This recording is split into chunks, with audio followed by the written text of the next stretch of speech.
I'm writing to you in the hope that you might be interested in my story.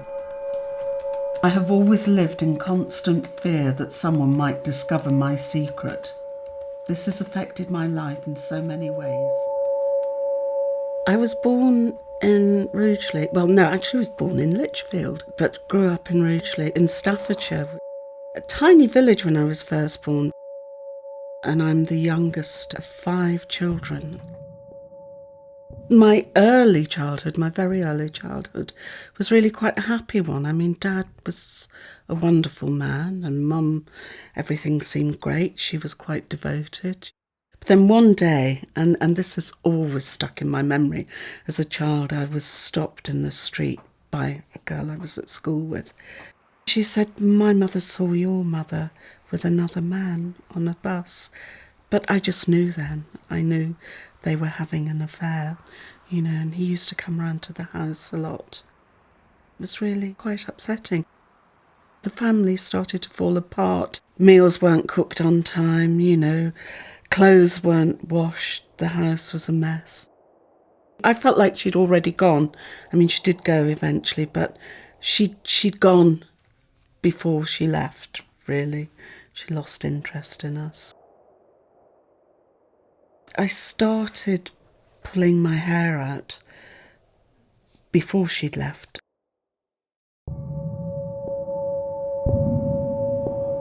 I think I just was a very unhappy young lady. To begin with, I was very aware that I was doing it. And I remember my sister married and I went away with her in-laws up to Scotland.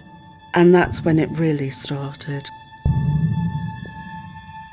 I would sit at night plucking out my hair just around here to begin with, and I'd roll it up into balls and stuff it under the pillow.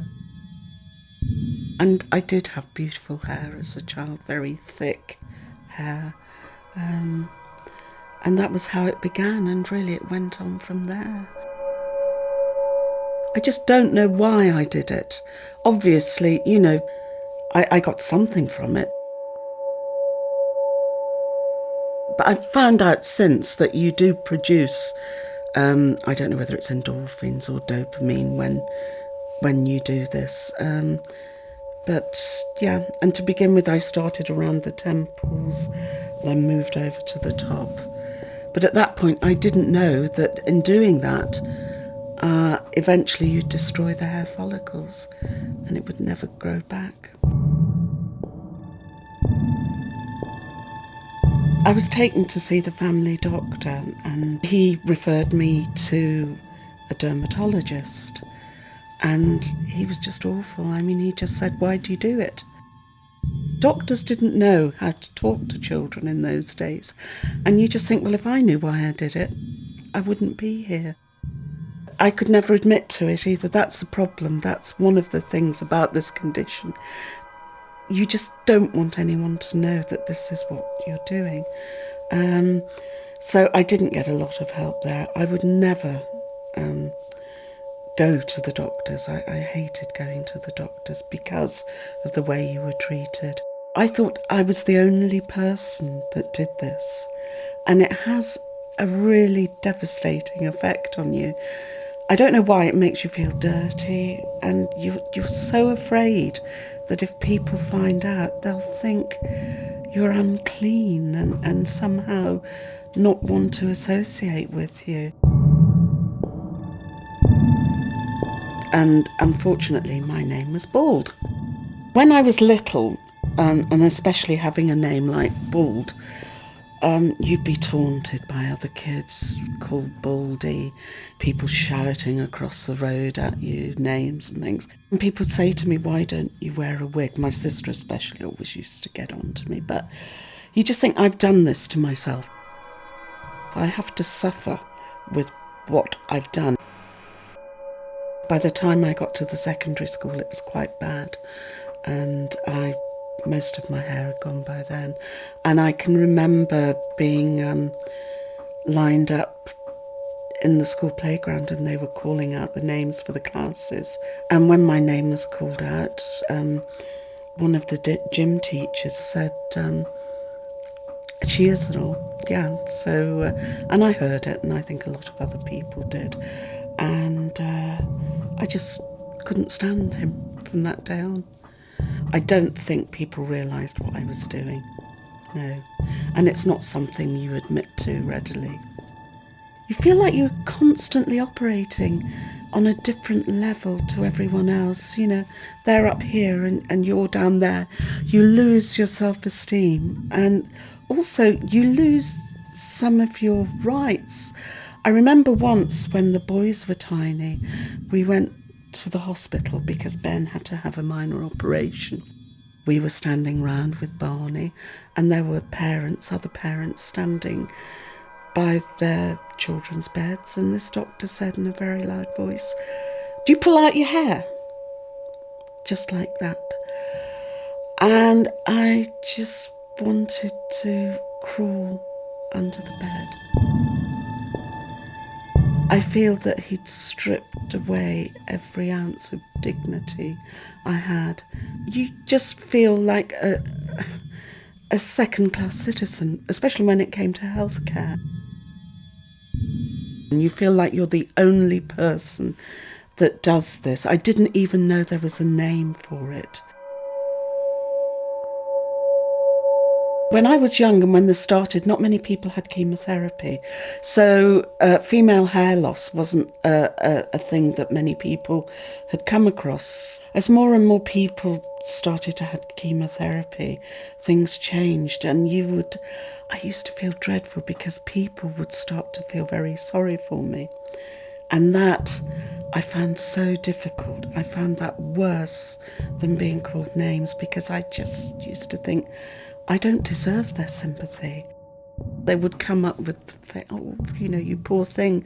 I used to think I did this. I tried really hard, never to lie about it. I would say it's stress, which in a way it was.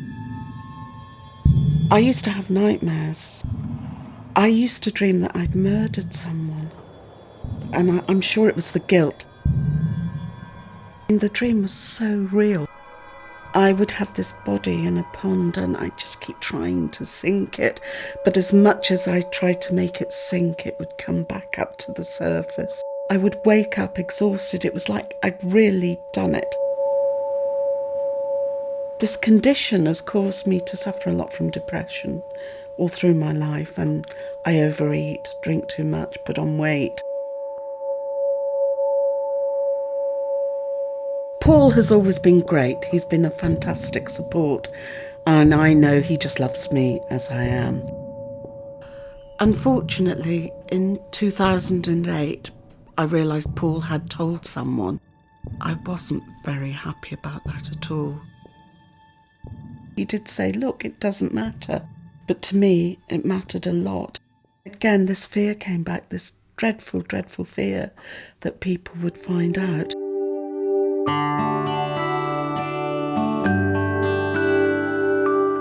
I went to see this hypnotherapist, and I felt safe, so I felt like I was able to tell him, to talk about it, you know, I mean, and his reaction, that he just said, "Don't worry, I've seen other people with this," and he gave me a name for it, you know, and it's called Trichotillomania, which we call now TTM for short, and I just couldn't believe his reaction. I expected him to be horrified.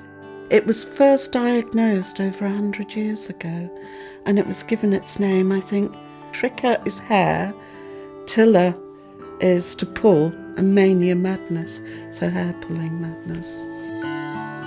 I realised there were lots of women out there in my position, and the thing is, women of my age who didn't get help, and they all said the same thing. I mean, it just upset me so much that they felt dirty, that they couldn't talk about it to anyone, that they felt alone. And I mean, for days I just kept pacing up and down the house, saying to Paul, 47 years, you know, I hadn't even told my children this. I mean, I'd grown up, I couldn't look in mirrors, I couldn't watch hair shampoo adverts on TV, made me cringe.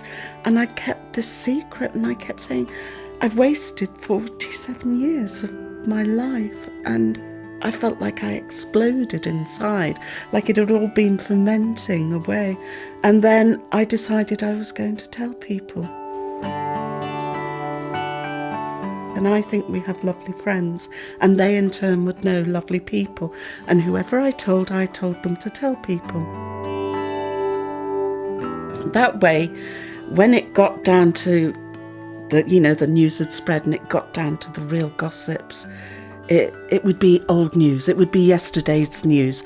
They would get no satisfaction from talking about it to everyone. Instead of people rejecting me, which I had feared for all those years, I got hugs and, it was just amazing. I just wish I'd done it sooner. If any parent finds their child doing this, please don't make a big issue of it. I just don't know why, but people feel ashamed of it. And I would suggest as a parent, don't drag your child along to the doctors. Go and see the doctor first on your own and talk about it, and make sure that doctor will be sympathetic and responsive to that child. If you're a child suffering from it, you need to talk about it. There are people these days who will help you, and you need to go to someone to get help. And if your parents are, very reactionary and get very upset, then find someone you can talk to about it, because you do need help, and there are people there who can help you, because you don't want to end up like me.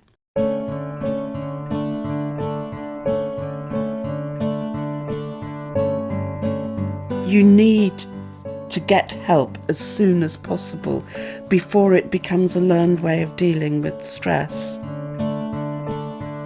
It usually affects children around about puberty, so if you can catch them as early as possible, once they reach adolescence, the chances of recovery diminish greatly.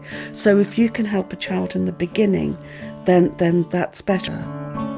There are things you can do. You can have patches put on, but hair patches that cover it up and stop you getting at that patch, so it'll help help the hair to grow. But anyone who's got a bad habit will just move on to a different patch. I've never worn a wig, because what would happen if it came off in public? I want people to know me as I am. How can you have a relationship if you have no hair and you wear a wig? At what point do you tell the person that you've met you have no hair? It's really tricky. The answer is to try and get help so that you don't end up like I am now. I mean, my hair will never grow back. I've pulled my hair so much that I've destroyed the hair follicles. That's something else that annoys me. I was never told that as a child, that eventually they would die. Whether, if I'd been told that, I would have stopped, I just don't know. When you think, at one time, anorexia was considered, awful, and people are more accepting of that now. And hopefully one day people will be the same about trichotillomania.